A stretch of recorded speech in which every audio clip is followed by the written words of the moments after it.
Hi there. Today I'm going to talk about creative blocks. And I'm going to give you 5 tips to move beyond the creative blocks so that you can get the really wonderful, beautiful, creative ideas that you have in your head into a bigger space. And so when I say creative block, what I mean by that is a writer's block, an artist block, performance block, musical block, any type of struggle that makes it hard for you to manifest, meaning bring your ideas from your head onto the paper, onto the stage, onto the screen, onto the wall, wherever your work is meant to be. You really want to get it there, right? And so moving beyond a creative block and finding a way to make it easier so it's not always such a struggle. That's what I'm going to talk about today. And so before I get into the tips, I am new to YouTube, fairly new. And so if you like this video, you can give it a like. If you like this type of video, you can subscribe. And if you'd like to be notified when I put videos up, which is about once a week, you can press the little bell to get notified. Okay, so let's get started with the tips now. So tip number 1 is to use EFT tapping. And if you're not familiar with EFT tapping, you can find out more about it on my website at marionbuckmurray.com, and you'll find a diagram there with all the tapping points. And on YouTube, there's also a video that shows you how to use EFT tapping. The reason why you want to use EFT tapping for a creative block is that so often we get stuck in fear and anxiety. So perhaps fear of rejection, anxiety about perfectionism, or that we can't do it, or that we won't get it done, or there's a deadline. You know, deadlines can cause a lot of anxiety. And so if you're faced with fear or anxiety, tapping is a really wonderful way to help the intensity of that feeling really reduce and even eliminate it. And the other thing that tapping is going to do is it's going to help you move into the alpha brainwave state, which is where creativity lives. When we're in an anxious, stressed mind, it's really difficult, if not impossible, to be truly creative.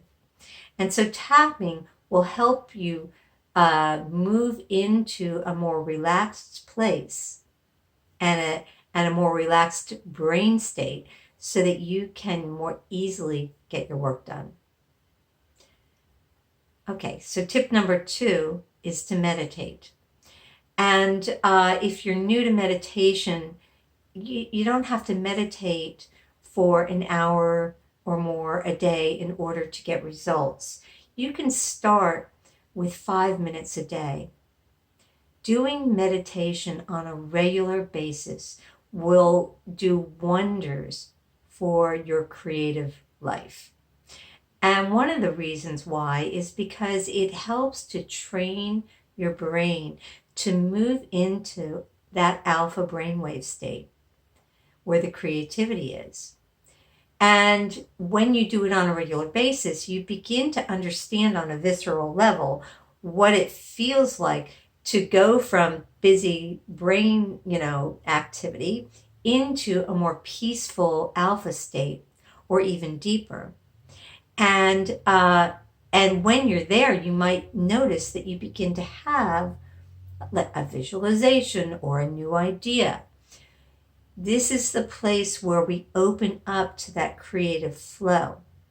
And the more that you help yourself with meditation, the easier it's going to be. And you might find that you get some of your best ideas simply through sitting quietly with yourself. Not trying to get those ideas, but just because you've opened something up and it reveals something to you. Okay, so tip number 3 is to have faith. Have faith in the creative process. And, there's likely a time when you created something, or maybe you created a number of things. And years later, you look back and you say, how on earth did I ever do that? How on earth did I ever write that book? How on earth did I ever sing that song? Whatever it is. And the reason why we kind of look at these things going like, how did I do that? Because I wouldn't be able to figure it out now, right? And the reason why is because we can't figure out what the creative process is able to do. And so often we stay stuck in our heads trying to figure it out before we're willing to go forward into the creation of our masterpiece, right?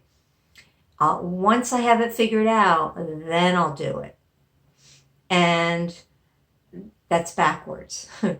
Because the way that the creative process works is that we have to have faith, and we have to take that first step.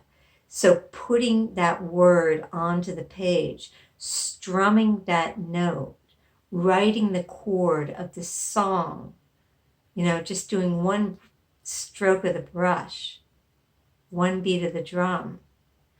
When we begin and allow that the creative process is there, it's truly there, then it will begin to show up for us. So we have to show up and allow the creative process to show up as well. We have to do the showing up though. And when we're stuck in our head trying to figure it out, that's not really showing up. It's like, we have to demonstrate that faith by going to an empty page and saying, okay, here I am. I'm just going to start. I don't know what this is going to look like, but here I go. And, if you think back on something more recent that you've done, or you just begin to watch your work, you'll notice that that really is true. That so often we create things that aren't exactly as we planned. And that's the beauty of the creative process. So have faith. Tip number 4 is to get one thing done. Just one thing. So if you have creative blocks when it comes to perhaps starting a lot of things, but allowing things to gather dust or putting them so far back on the back burner that you forget that they're even there, packing them away in the basement or the attic. I know that I have a number of those. The thing of it is that when we have a lot of unfinished things, it just makes us more and more stuck. And so what I suggest is to get one thing done. To get one thing done.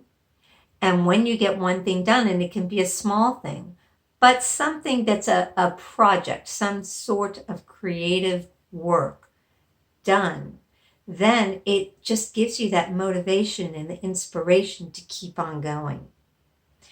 And so work with one, and then move on to one more and one more. And that might begin to solve your problem of having so many things unfinished. And then the last tip number 5, is to step away. Step away from the car. Step away from the car, ma'am. And what I mean by that is to really step away. When we're grasping on to finishing a project, we don't give it the space. We don't give the creative process a space to do the work. And so the key here is giving yourself enough time in the beginning so that you're not pushed against the wall, so that you have the space to walk away and then come back. So maybe you write something and then you shut it down and you walk away.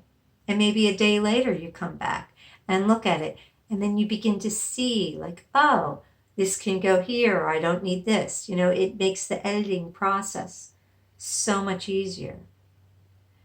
And it makes the creative process so much easier, because when you trust and you walk away, again, that's showing trust in the creative process.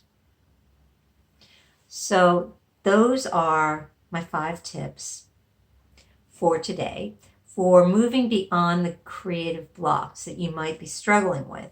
And so that would be using EFT tapping, meditating on a regular basis, having faith in the creative process by just starting, getting one thing done, and then stepping away when it's time to step away.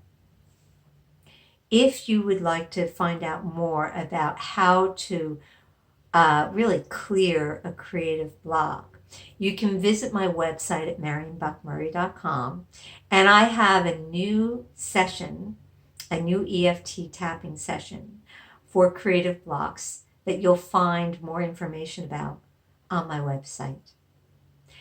Thanks for watching. Goodbye for now.